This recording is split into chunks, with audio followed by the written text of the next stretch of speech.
¿Qué tal? Bienvenidos y bienvenidas al episodio número 31 de este podcast. El día de hoy me acompaña Marcelo Lara, profesional con más de 25 años de experiencia profesional en la industria del entretenimiento. Marcelo, qué gusto tenerte aquí. Bienvenido y muchísimas gracias.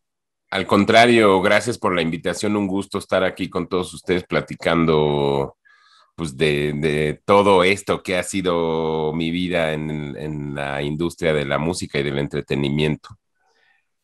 Desde que inició el confinamiento por la situación de salud que ya conocemos, Marcelo, ¿hay algún producto, actividad o servicio que hayas descubierto durante estos meses que te haya brindado entretenimiento o que haya sido un buen acompañante? ¿Alguna suscripción digital, algún hobby, algún alimento, etcétera? Pues, pues sí, ahora que lo dices, sí, yo era consumidor de solo un servicio de streaming de video. Yo solo era consumidor de Netflix. Y con la pandemia expandí a tres o cuatro y como que en realidad yo ya venía haciendo, ya me deshice de cable en casa y de como ya no tengo ni antena de esas para ver los canales de televisión que no requieren suscripción, entonces como que regresé justo a lo que no quería, ¿no?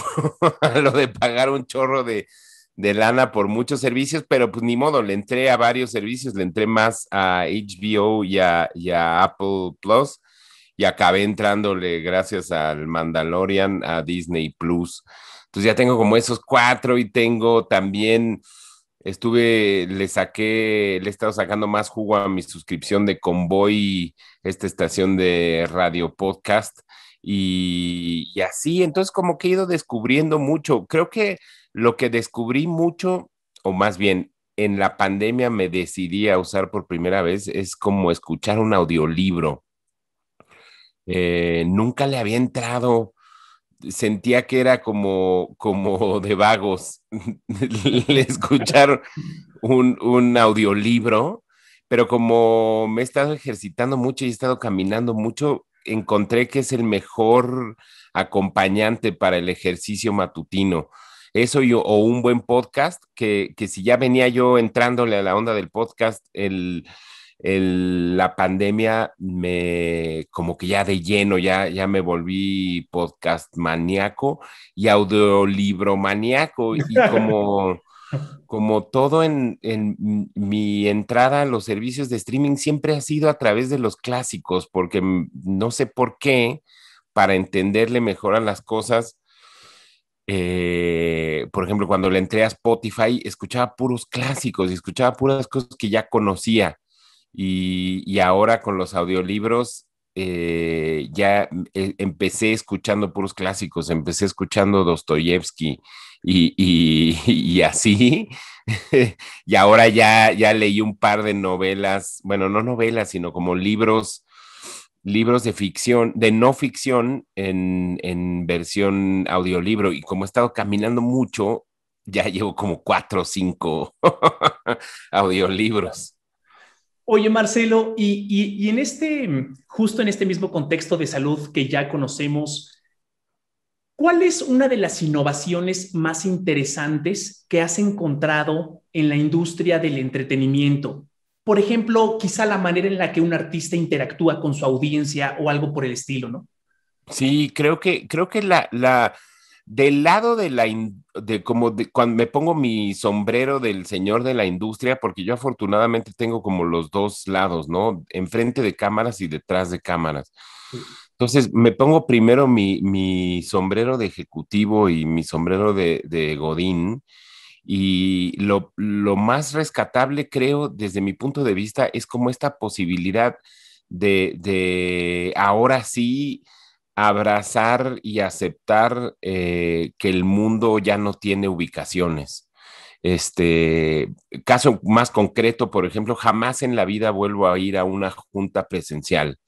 O sea, creo que es la pérdida de tiempo más absurda, el traslado y ese tipo de cosas para ir a sentarte a una junta me parece una cosa que 15 días o menos de 15 días, en 15 horas probablemente, aprendimos a que era el mejor camino existente.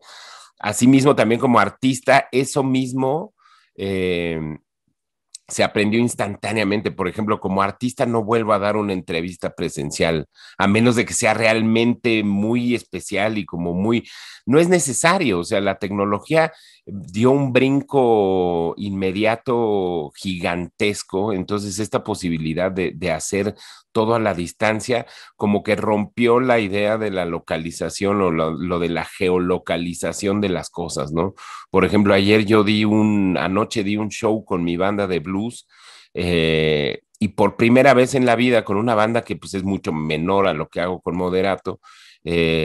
Nos conocían en muy pocas ciudades de la República Mexicana y por supuesto en el exterior nos conocían nada más por el Instagram, pero anoche ya nos pudieron ver como de muchos lugares donde hubiéramos querido ir desde la primera tocada y que en el mundo tradicional nos hubiera tomado 2, 3 años o 2, 3 años muy intensos de tan siquiera poder ir a tocar una vez a un lugar. Entonces creo que de las cosas más rescatables que así de bote pronto se me ocurre es que esta idea de la ubicuidad de uno como artista, como ejecutivo y como el entretenimiento, que el mundo se volvió más pequeño, ¿no? Creo que esa es de las cosas más rescatables, siento yo, que nos ha dado esta experiencia tan bizarra que todo el planeta le hemos ido entrando poquito a poquito, ¿no? Claro. Em, Desde tu punto de vista, ¿cuáles son dos factores que para ti son muy importantes para construir una carrera exitosa en la industria del entretenimiento? Puedes enfocar la respuesta tanto en la parte que dices más empresarial de negocio o bien en la artística, ¿no? Yo creo que en ambas es una combinación de talento y tenacidad, básicamente.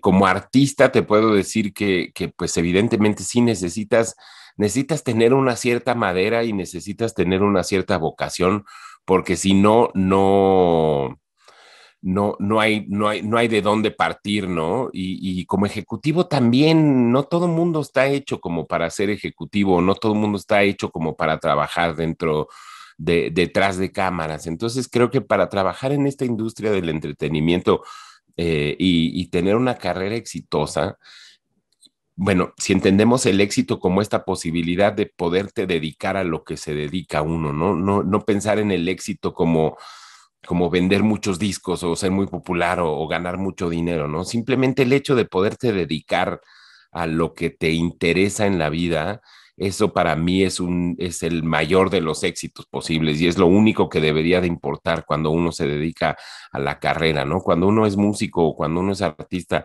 y de repente da el brinco de escribir canciones en su closet para su mamá o para su novia y lo hace para el público en general y ya poderte dedicar exclusivamente a eso es un éxito, ese es el éxito que deberíamos de buscar todos, ¿no? Entonces, por un lado es esa cuestión de madera, de vocación, y por otro lado, yo siento que hay una gran tenacidad porque uno tiene que tener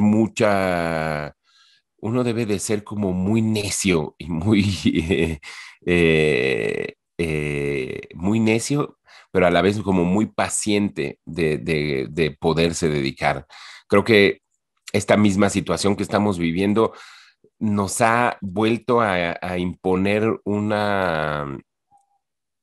como una idea que ya venía creciendo mucho, ¿no? La vida se ha vuelto tan vertiginosa que uno tiene poca paciencia en la vida. Y creo que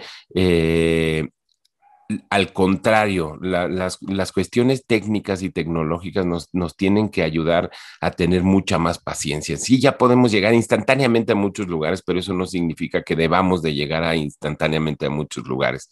Entonces, para ello requiere que uno sea muy riguroso, tenga mucha paciencia, mucha disposición y mucha necesidad de dedicarse en cuerpo y alma a lo que uno quiere hacer, de un lado o del otro, enfrente a los reflectores o detrás.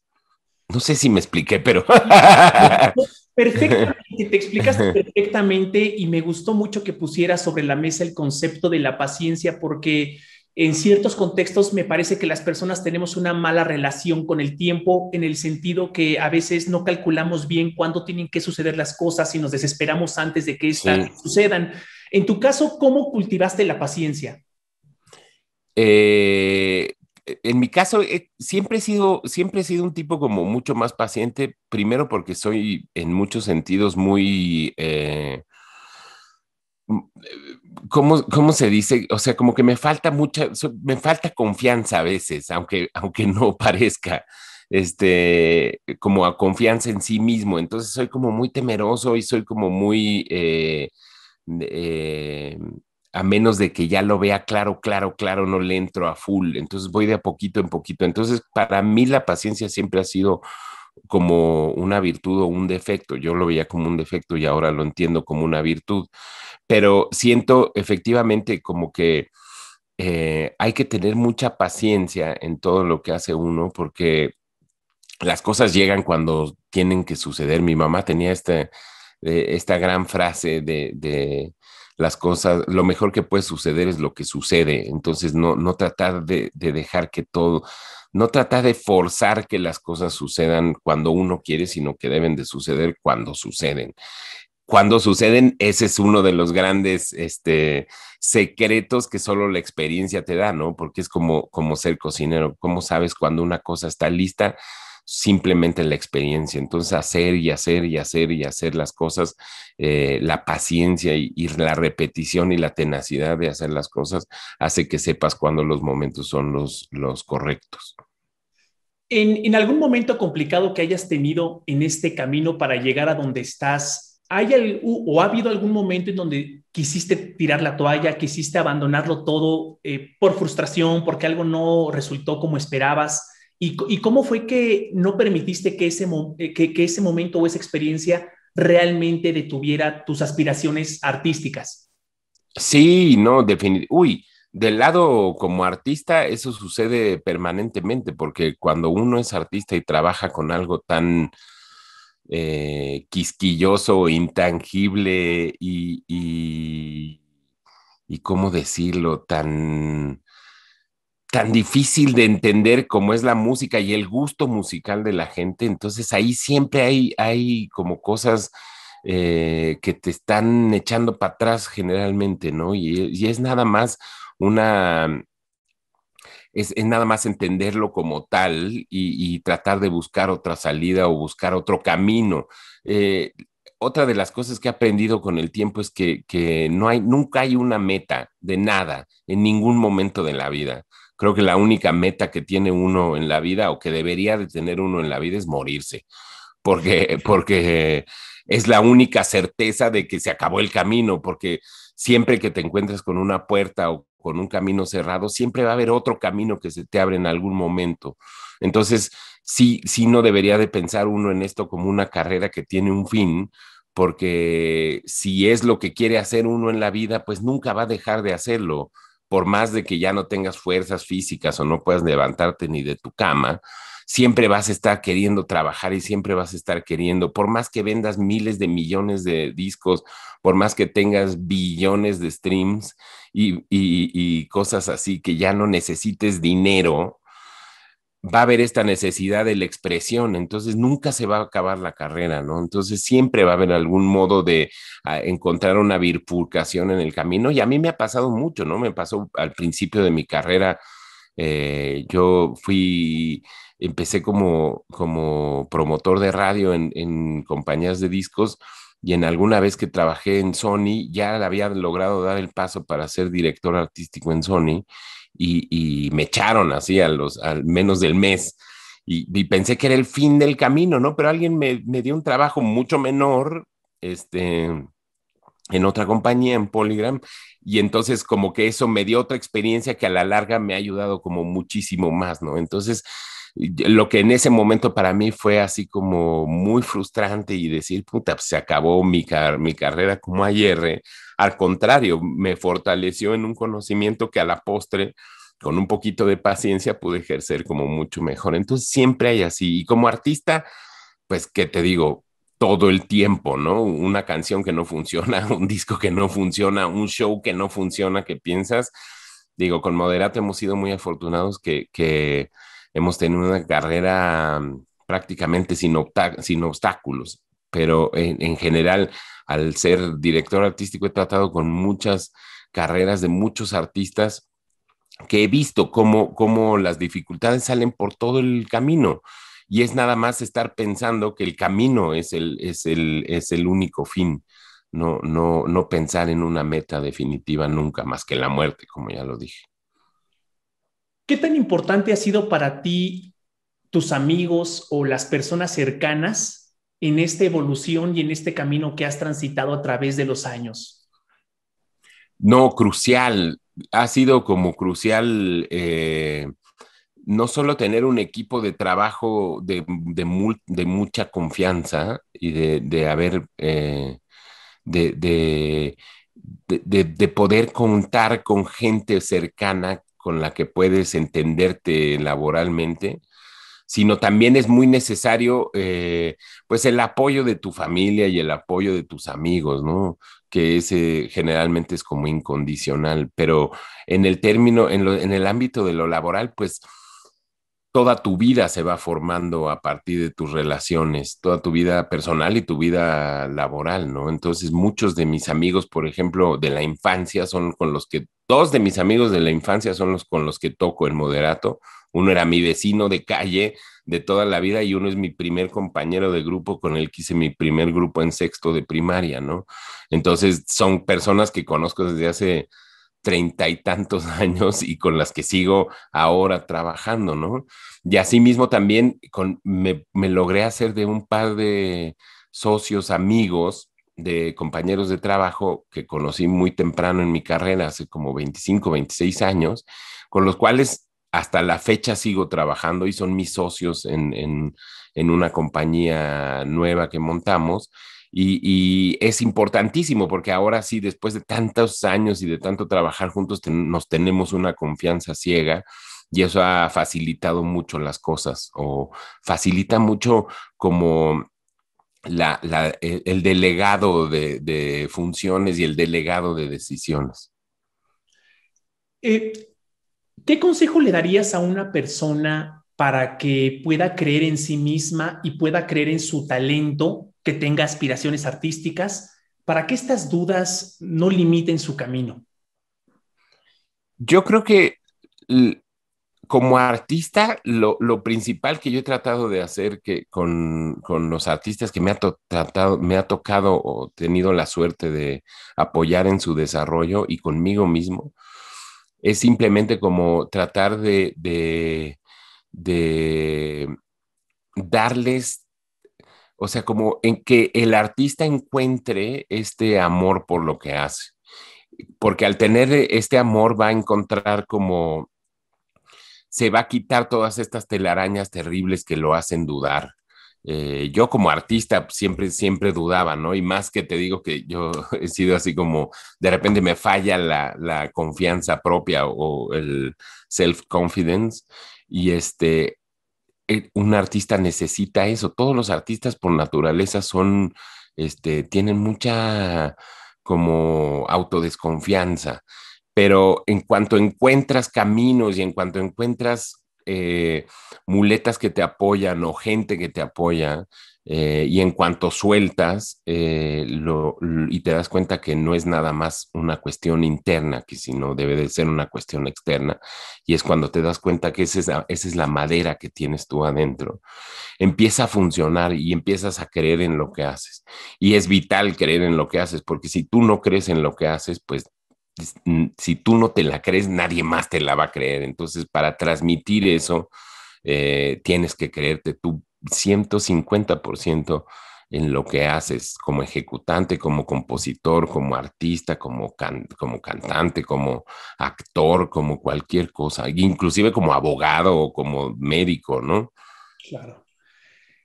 ¿Cuál es el rol de TikTok en la industria del entretenimiento como plataforma para impulsar la carrera de un artista consolidado o bien para descubrir nuevos talentos. Realmente TikTok, porque es un comentario que he escuchado ya en distintos lugares, es que de alguna manera es nuestro MTV de hoy como plataforma de Sí, exposición. ¿Es así?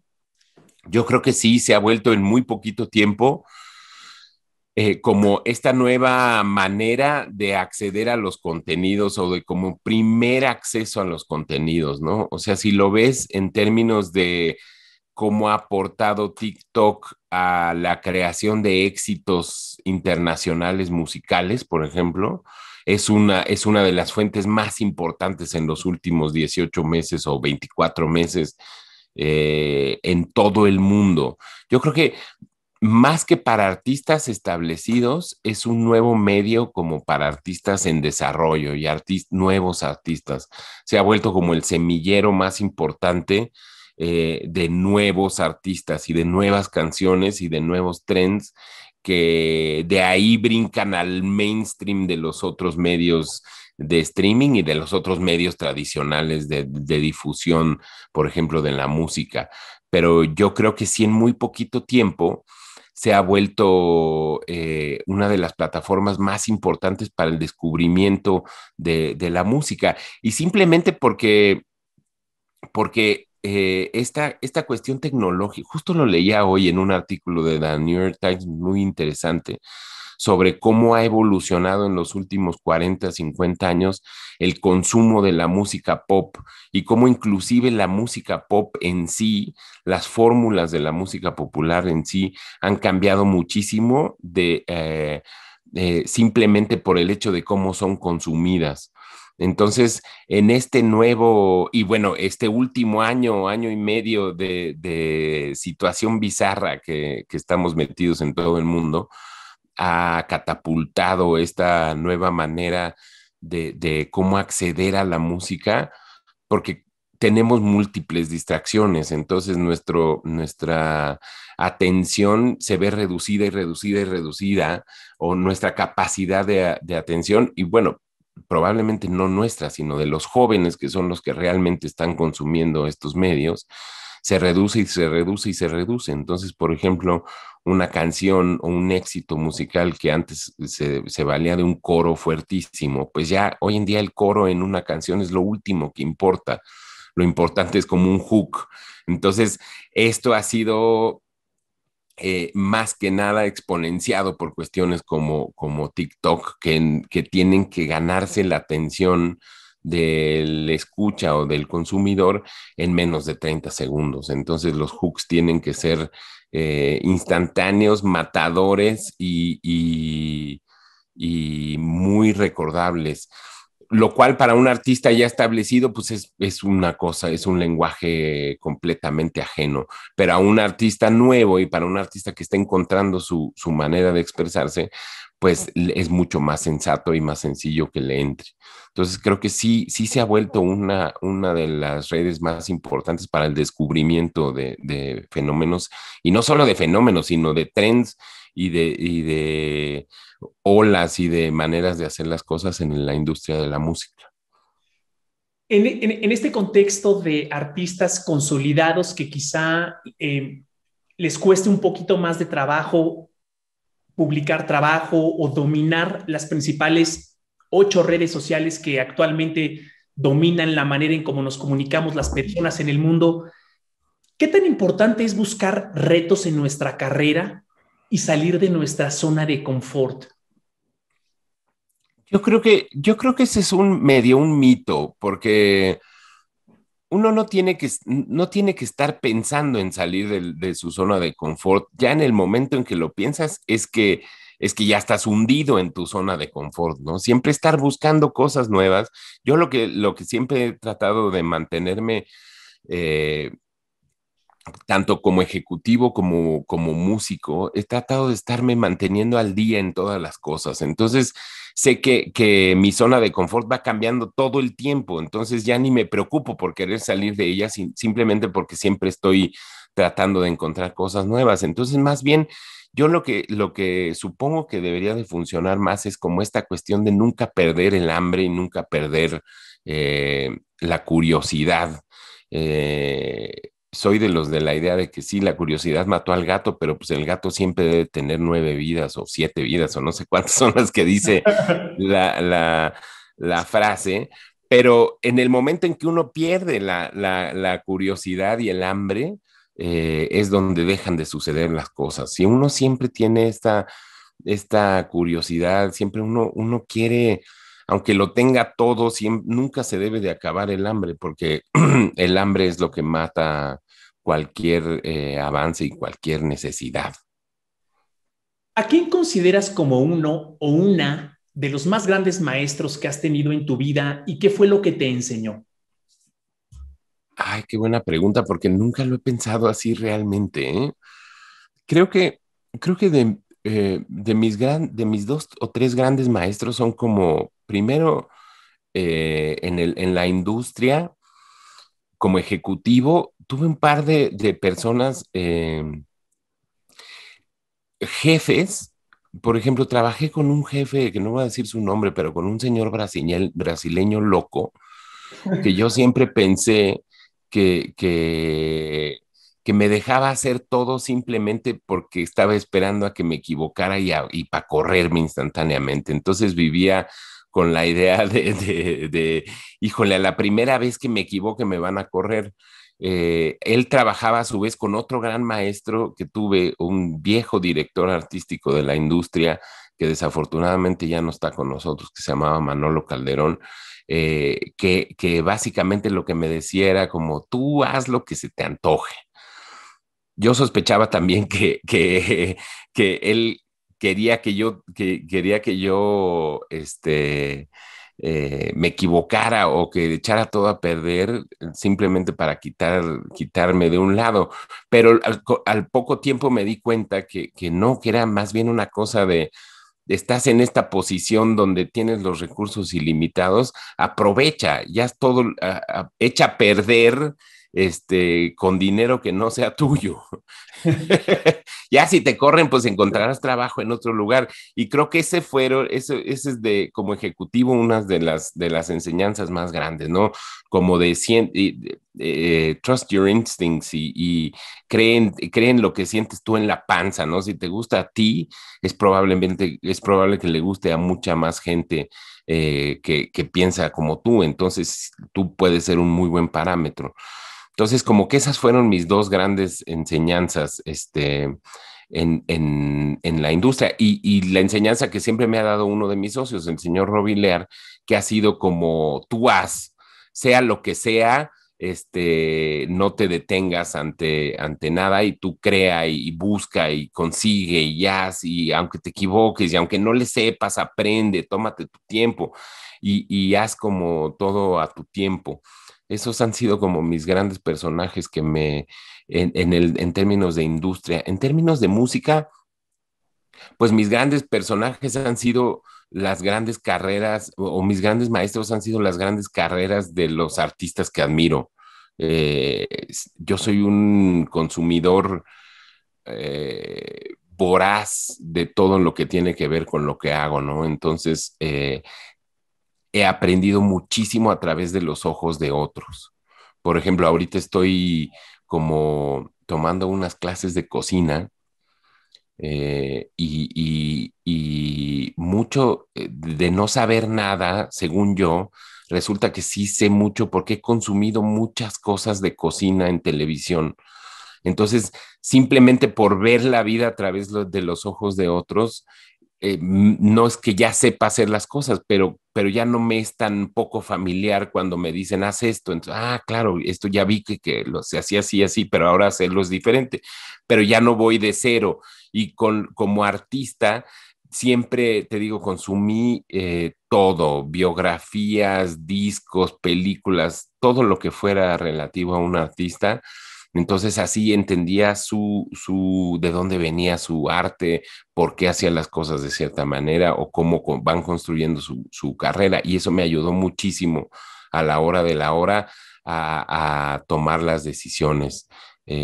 Por ejemplo, en la medida en que me ha tocado tomar decisiones a mí para la banda, para Moderato, y ahora para las demás bandas en las que he estado. Es muy interesante cómo en la primera parte de tu respuesta la enfocas en la ejecución, en hacer, en intentar. Y normalmente en este proceso va asociado el fracaso, Sí. equivocarnos. Para ti, ¿qué es el fracaso y cómo podemos convertirlo en un maestro y no en algo que también vaya mermando nuestra evolución y nuestro aprendizaje? Sí, no, definitivamente, y suena como a cliché, pero sí, el fracaso es uno de los mejores maestros. Y creo que lo único que tiene que hacer uno para entenderlo como una cuestión de aprendizaje es que uno debe de tomarlo con un grado de humildad enorme. Y creo que no había llegado yo en ningún momento de la charla a eso, pero creo que una de las cosas que como ejecutivo y como músico uno debe de siempre tener es ser humilde, ¿no? Y primero pensar que lo que uno hace no es importante, porque si uno se equivoca no se muere gente, uno no es como un doctor que si, ay, venía crudo y me equivoqué, o venía sin dormir, o venía cansado y me equivoqué y se murió el paciente, ¿no? Aquí, si uno se equivoca, suena feo una canción, o sale una canción chafa, en fin, no se muere nadie. Entonces, realmente es una cosa como decía Valdano, es de las cosas importantes de lo que no importa en la vida realmente, de las cosas más importantes de lo que realmente no importa. Entonces, si uno lo toma con esa humildad, lo que hace, puede equivocarse sin ningún problema. Y aprender de esos errores, ser lo suficientemente humilde y, y sensato como para aprender de los errores. Yo sé que es el peor cliché de todos, pero es el más cierto, porque casi uno no aprende nada de los aciertos, porque los aciertos prácticamente no dependen de uno, sobre todo en esta industria, sino dependen de muchísima gente, ¿no? Entonces, cuando uno entiende eso, se la lleva mucho más fácil. Cuando has sido líder de equipos de trabajo donde cada uno de sus elementos es muy fuerte en lo que hace, muy talentoso. Por ejemplo, la estación de radio donde estuviste a cargo en el IMER, Reactor 105. ¿Cuál es el rol que juega la humildad cuando tú estás al frente de un equipo que es muy talentoso en todas las frentes, ¿no? Sí, no, no, ahí tienes que ser doblemente humilde, sobre todo cuando trabajas con personalidades fuertes y personalidades con más experiencia que tú, ¿no? Por ejemplo, cuando yo fui gerente de reactor, fue mi primer trabajo en una estación de radio, mi primer trabajo formal. Había hecho trabajo universitario de radio, pero nunca había trabajado en una estación que estuviera inserta pues en la competitividad y en el circuito de ratings y como ese tipo de cosas. Entonces, simplemente mi labor al frente de esos equipos ha sido como de guía y de chicote, ¿no? Y de facilitador de las cosas. Inclusive como director artístico, eh, siempre, siempre traté de que, por ejemplo, cuando un artista llega y te dice que quiere hacer el arte, hay del arte de sus discos o el arte la gráfica de lo que hace. Siempre en las disqueras tradicionales, pues siempre se traía un equipo de trabajo para que le hicieran las cosas. Y yo siempre fui de la idea de que nadie sabe o nadie conoce mejor el arte que el propio artista. Entonces, todo lo que fuera gráfica y todo lo que fuera lo que acompaña la música tenía que salir de ellos directamente y yo nada más facilitarles el camino para hacerlo. Eso luego lo trasladé a otros trabajos en los que he estado, como de nada más facilitar, ¿no? Entonces, por ejemplo, en Reactor, pues había personalidades con muchos años de experiencia, muchos más años de experiencia que yo en la radio. Entonces, mi única labor era facilitarles el trabajo, facilitarles que no se preocuparan por las cuestiones administrativas, que no faltaran los elementos para que su trabajo lo pudiera hacer de la mejor manera y para que no hubiera para que no tuvieran ninguna excusa para no hacer bien su trabajo. y si él hacía bien su trabajo, iba a aportar a que el equipo en general iba a hacer su trabajo. Entonces, como cabeza del equipo, yo era nada más como el facilitador y la contención de todo el exterior. Marcelo, ¿hay algún sueño en el que actualmente estés trabajando? Sí, la verdad sí. Eh, descubrí, he sido como muy afortunado porque muchas de las cosas que he hecho han tenido una repercusión más allá de mi círculo cercano, por decirlo de algún modo. Entonces, se me ha facilitado hacer muchas de las cosas que me gustan, ¿no? Entonces, si pudiera ver lo que el Marcelo que tenía 18, 19 años al empezar la universidad quería hacer, he podido hacer muchísimas de las cosas y muchos de mis trabajos han facilitado o han eh, creado otras necesidades de expresión. Entonces, por ejemplo, los viajes con moderato y los viajes como ejecutivo me abrieron la cabeza a la industria de la comida. Entonces, a partir bueno, yo era una persona que comía muy mal, así como uno de los compañeros del grupo me decía que yo era como niño chiquito que nunca aprendí a comer como adulto, porque, porque en las giras era el rey del club sándwich y el rey de la milanesa y por supuesto el rey de las hamburguesas, ¿no? Desde niño no he comido otras cosas. Hoy en día ya como mucho mejor y ya he ampliado mi repertorio, pero viajar tanto me abrió la cabeza a que existía un mundo de expresión de la comida y a partir de eso fue que creé este personaje con la ayuda, bueno, me ayudó a echarlo a andar el Cha, mi compañero de grupo, eh, me, me ayudó a echar a andar esta idea de empezar a hacer uso de mi yo dragón y expresarlo. Entonces con él empecé un blog de las hamburguesas que iba comiendo a lo largo de las giras y esto devino en una oportunidad de escribir en periódicos, de tener un Instagram que se ha vuelto como la autoridad de hamburguesas en la Ciudad de México y en el país probablemente, y de tener un par de columnas ya en revistas ya de mucho prestigio y de periódicos de circulación, no nacional, pero ya por lo menos de toda la ciudad, y de poder vislumbrar la posibilidad de dedicarme, si todo falla, a escribir y comer sobre hamburguesas, lo cual es el mejor trabajo del mundo, ¿no? Porque un trabajo donde te pagan por comer y te pagan por comer lo que más te gusta en la vida, pues es el mejor trabajo del mundo y lo hago, hasta pagaría por hacer. Qué padre mensaje estás enviando porque nos estás hablando de un trabajo que en realidad descansa en una pasión y en un gran interés Sí, tuyo. Y si las personas priorizáramos nuestras pasiones genuinas, aumentaría la probabilidad de que nos vaya muy bien en lo que sea que decidamos hacer, si es una pasión y nos enfocamos y si somos pacientes. totalmente. Y regreso y quería regresar a eso de la paciencia y también a la cuestión de la humildad, ¿no? Yo acabo de cumplir 51 años.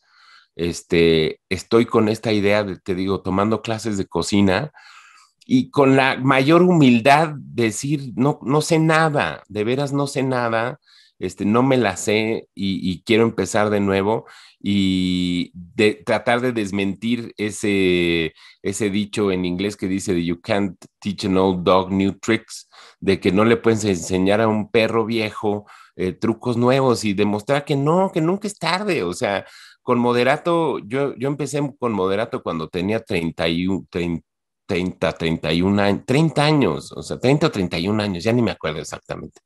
31 años tenía cuando empezó Moderato, que ya para una banda de rock es como muy tarde, ¿no?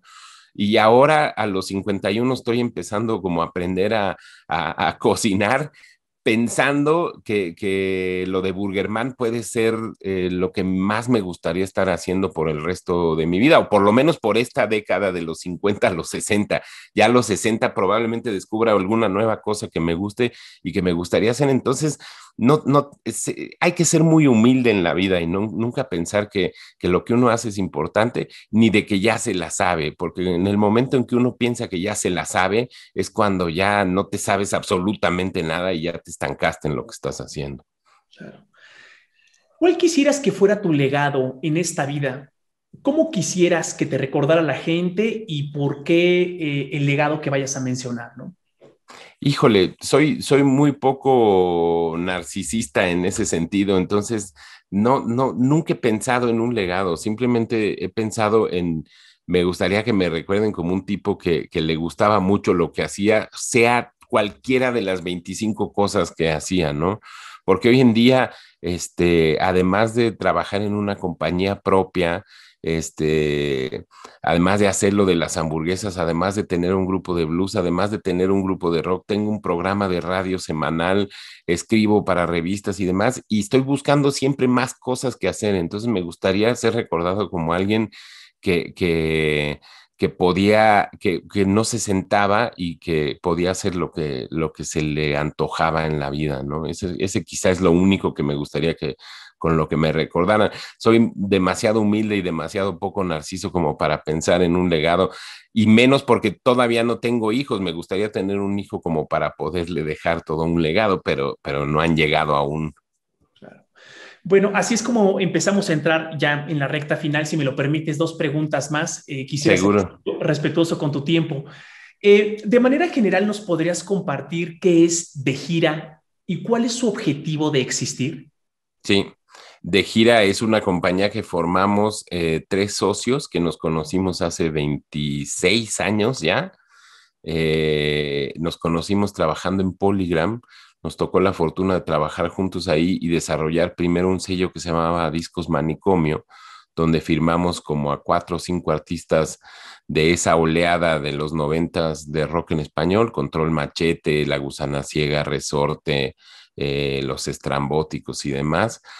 Y por azares del destino, a principios de los 2000 nos separamos y trabajamos todos en la industria, y por ahí de 2016, que todos salimos de la industria formal o de las grandes disqueras, nos volvimos a juntar para hacer lo mismo que hemos hecho toda la vida, pero ahora en un proyecto propio. Esto es desarrollar artistas, manejar sus carreras y potencializar todas todo su arte en una compañía que fuera como de management, booking, disquera, una compañía 360 independiente para el desarrollo de artistas. Eso es lo que ha sido De Gira, pero además De Gira tiene otra área, tiene esa gran área como de disquera, pero también tiene un área donde trabajamos contenidos que mejoren la vida de los estudiantes en universidades en México. Entonces, desde mediados de los 90 que estábamos con Discos Manicomio, uno de los socios, Carlos Cadena, desarrolló como una red de universitarios que en México nunca ha habido como una red de college reps o de representantes en universidades para promoción o como para publicidad de artistas. Entonces la desarrolló todos los 90s, y ahora que armamos la compañía, pues armamos toda un área cuya finalidad es justamente eso: tratar de mejorar o de incidir positivamente en la experiencia estudiantil a través de contenidos que enriquezcan su vida y enriquezcan su paso por las universidades. Entonces hacemos promoción, hacemos conferencias, desde hace año y medio estamos haciendo una entrega de premios universitarios, de premios del entretenimiento por y para universitarios, y armamos campañas para marcas y para artistas de promoción internamente en universidades, pero a través, no como la promoción normal, sino como a través de contenidos que sean útiles para los universitarios. Entonces, básicamente eso es De Gira.